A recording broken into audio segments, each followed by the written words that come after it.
Good morning, boys and girls. It's Miss Petrelli again, and welcome to week 2 of our Drawing of the Path poster contest. We are going to continue on our drawings from last week, and we are going to trace. And you may trace in marker. If you have markers, you may trace in crayon. If you have crayon, whichever you prefer or have. I did just want to say that before we begin doing anything on these drawings, we need to select 5 colors only. That is the way that this has always been done. And we are going to follow those rules and regulations of the poster contest until we get more information, okay? So this is what I would do. I would look at your drawing and think, if I could only pick 5 colors, which colors would they be? So I have some trees here, so I'm going to need green. I have a sky here, maybe I'm going to choose blue. I'm going to trace some of the items in black, so I want to pick black. And I have 2 last colors left. So maybe I don't have to choose those now. Maybe I'm just going to start with maybe 3 colors that I know for sure I'm going to need. And then as we progress in our drawing, then we can see what colors we decide will make it look its best, okay? All right, so we're going to take our time and we are going to start tracing. So I think I'm going to use, since I know I'm going to use green, I actually have markers and crayons. So I think I'm going to start tracing the trees in green. But I do have some parts of the tree that are covered in snow, and so I'm not going to trace the snow with green. I'm going to leave it alone, and I'll show you what to do. Now remember, when we trace, do we trace quickly or do we trace slowly? If you said slowly, you are right. The slower you go, the better it looks, the neater it will be. And we want always to show our very best effort. So I'm going to do that very slowly.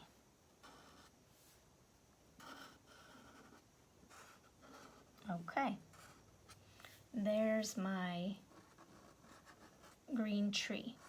Now, if you only have crayons or you only like to use crayons or markers, whichever one, you can certainly use one. I happen to have both, so I'm going to trace in a green, and if I trace in a green, I can also color with a green crayon. So I think I'm going to color with this green. And remember, when we color, we are coloring slowly, and we are trying to color in one direction, right? One direction, either vertically, up and down, or horizontally, side to side, so that we don't leave any white spaces. We want our work to be colorful, right? And the word colorful means full of color. So if we don't leave a lot of white spaces, then it will be more colorful. So let me just continue coloring here.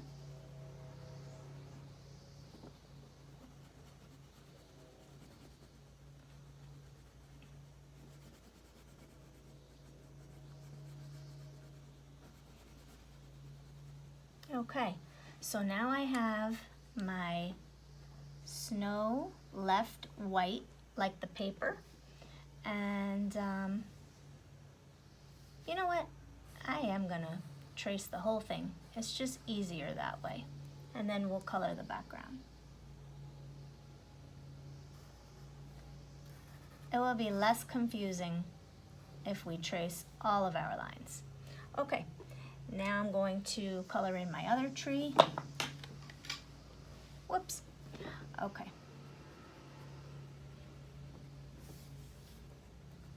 Try to fill in all the white spots. Remember, you always want to show your best practice skills. Best practice means that you are doing everything to the best of your ability to show that you are proud of everything that you are doing and creating. Okay.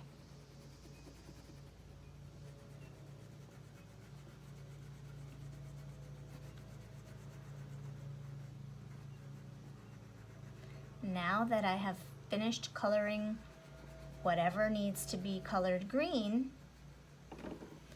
guess what I found? I found that I'm going to need to use a brown as another one of my colors, maybe for the tree trunks. So, but let's just wait. So I have green. Now I'm going to do blue. Maybe I'll choose. Maybe I'll do red. Yeah, that's what I'm gonna do. I'm gonna do my letters in red. So I'm going to pick a red marker here, and I'm going to trace very carefully all of my letters. Happy. Maybe I want to make them a little fancy, so I can put a curl on them.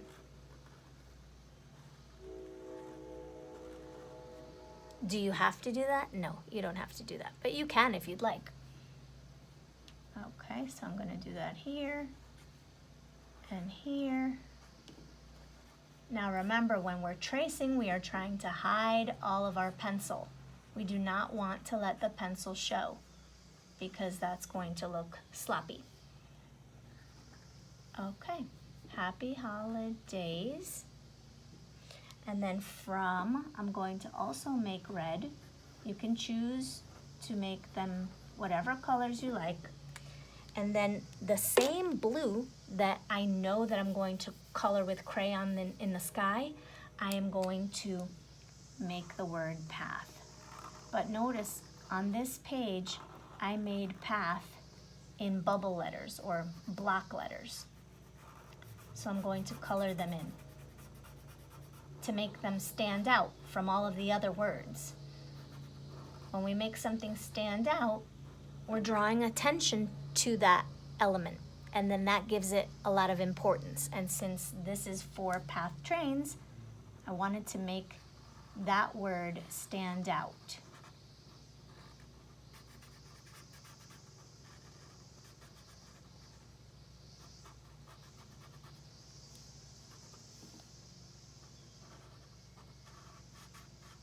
Okay, so now we have the word path written larger and in blue block letters.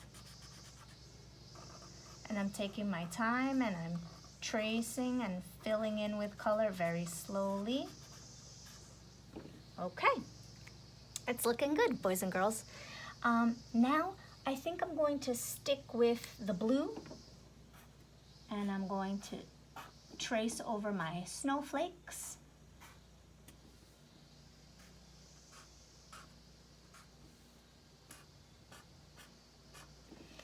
And now this line that I have here that I drew so that it could be a guideline for my words, I'm going to erase it.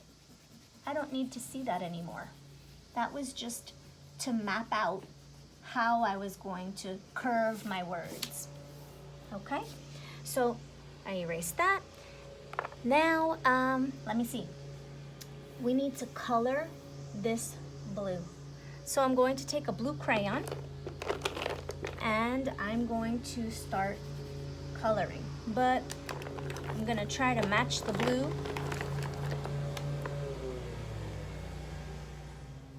I can go right over my red letters if I color very, very slowly and lightly.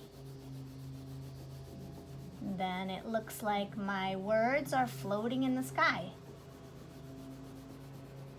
Be careful not to color over something that you don't want filled in with blue, or whatever color it is that you're using on your drawing.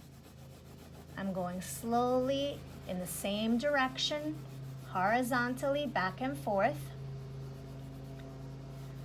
And also remember not to color this part blue, right? Because we have a train on the tracks and it looks like it's on a snowy hill. So that means that all of this back here is snow. Everything in the middle ground and the foreground is going to be snow. So let's finish this up here. Let's see. I'll just go up to here because you get the idea. Whoops. And I'm going to fill all of this in. You're going to do a much better job, but I'm trying to do this in the amount of time provided so that you can receive this video. Okay, so there we go. And now I think I'm gonna jump back down to my snowman because now that I used red, let's see, let's count our colors so far to make sure we don't go over 5. We have green, we have blue, we have red. We still have 2 last colors that we can choose from. So I think I'm going to use brown. And the reason I'm going to use brown is for a few things. And I don't have a brown marker, so I'm just going to use a brown crayon. I'm going to make his stick arms, the snowman's stick arms, I'm going to make them brown and trace them. And I'm also going to make these tree trunks brown, and I'm going to color those in. And let's see what else. And I think maybe that's it for the brown. Right? Right. So now we have brown, green, blue, red, and we have room for one last color. Maybe I'm going to pick black. Yeah, maybe I'll pick black. And now I can do my snowman's mouth black. Maybe I'm going to make him have a black top hat. Maybe with a little white band that I can leave the space white. His eyes, I'm gonna make them black. His carrot nose, I can't use any other colors. Brown, green, blue, red, and black. I've already used my 5 colors, my 4 colors plus black. So I can just go back with my red and I can make his carrot nose red. It won't really make much of a difference. And maybe I can make some red buttons.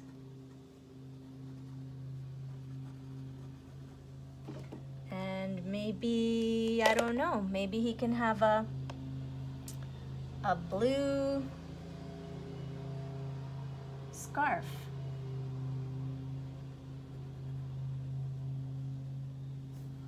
And I forgot to put the other part of the scarf hanging down. So there's his scarf. And what else? Let's see what else we have. I think I'm going to trace this train in black, but I'm gonna leave the train white. And I'm just going to fill in the windows black. Because maybe it's nighttime. I don't know. I have no idea. But anyway,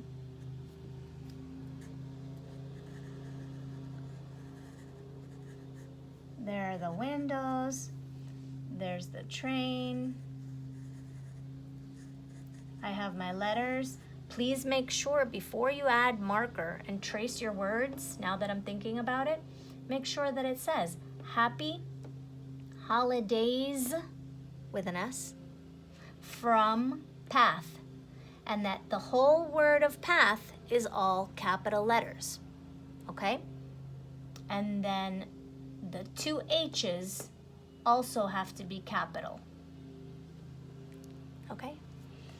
You guys are doing such a great job. I'm so proud of you. And I love the drawings that I received already, so please keep those coming. Okay, now I'm gonna go back in with my blue. The same blue marker that I used for the letters and things. I'm going to trace over this line here showing the snow.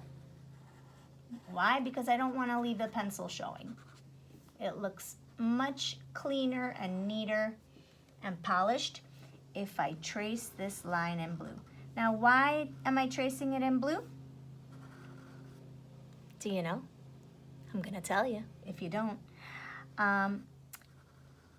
When there is snow on the ground,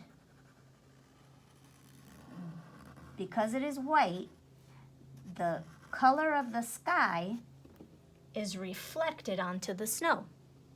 And that happens during the day or night or both sometimes, depending on the weather and how cloudy it is and what time of day it is.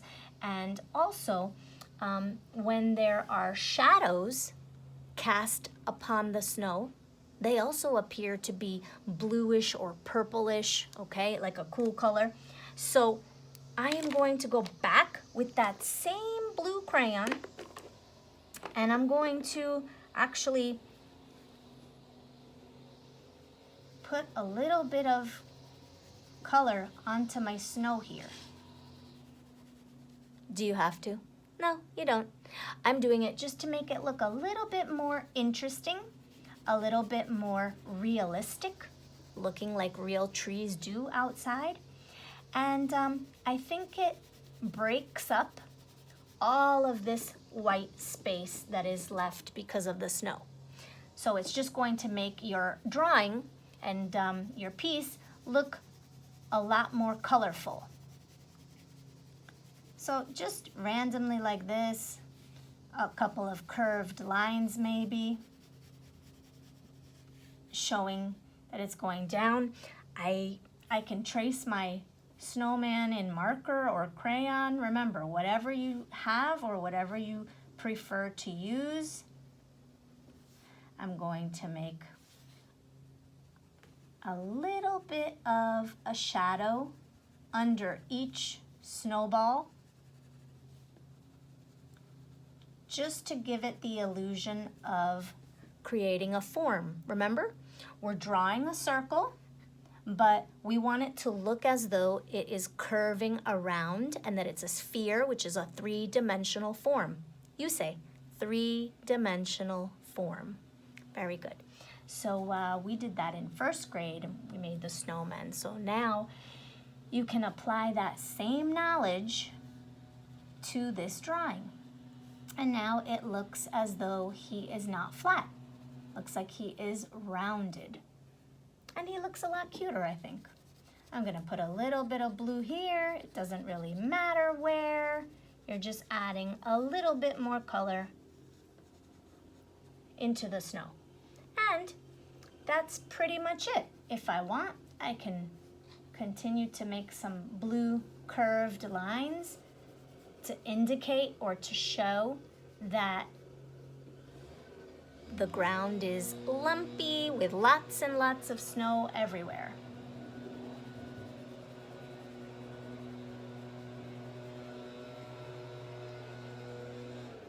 Okay, there we go. That looks fantastic. I'm gonna use this drawing now just to show you why I always choose to color large areas in crayon and not in marker. So I'm going to use this drawing over here just to show you what happens. If I choose to color this background in a marker, I have to make sure that I am really coloring using best practice skills. Why? Because when you use a marker, especially this kind, like we use at school, I don't know if your markers are like this or if they are a wider, broader tip, but if they are, actually actually both of them. This, you're gonna see all the lines. That's why. So look closely. When you color a large area in marker, you need to be so careful that you are coloring in the same direction, just like when we color with crayon. However, if you don't color in the same direction, you are going to see that sloppy mess. And it doesn't look like you showed your best effort or your best skills. So whenever we have a large space, I always tell you guys to color in crayon like I did here. Why? Because it's easier to hide the direction of the lines if you make a mistake, and you can fill in all of these white spaces. Markers are great for using them on things that are smaller, a smaller space. I like the markers because the ink is very bright, and it makes everything appear to be a lot darker and yet brighter. So it is your choice. All of the small spaces and shapes and areas, you can certainly color in with marker. But if you have a large area that is gonna take up a lot of your background or a lot of your foreground, let's say that this is the sidewalk here where this person is standing, I would not choose a marker for that space. Instead, I would choose a crayon, and I would simply go back and forth like this. And make sure that you're still coloring in one direction, but that you fill in all the white spaces. It's just going to give it a more professional look. You want to be the best artist that you can be. And that's a little hint, a little trick so that you're aware. And that is it, boys and girls. For this lesson, you are going to be tracing and you are going to be filling in with color, and that will be your drawing. So I really look forward to seeing your artwork. Please submit it and turn it in your Google Classroom so that I can view it and your family can view it and you can as well. Okay? I'm super proud of you, and I'll see you next time. Bye.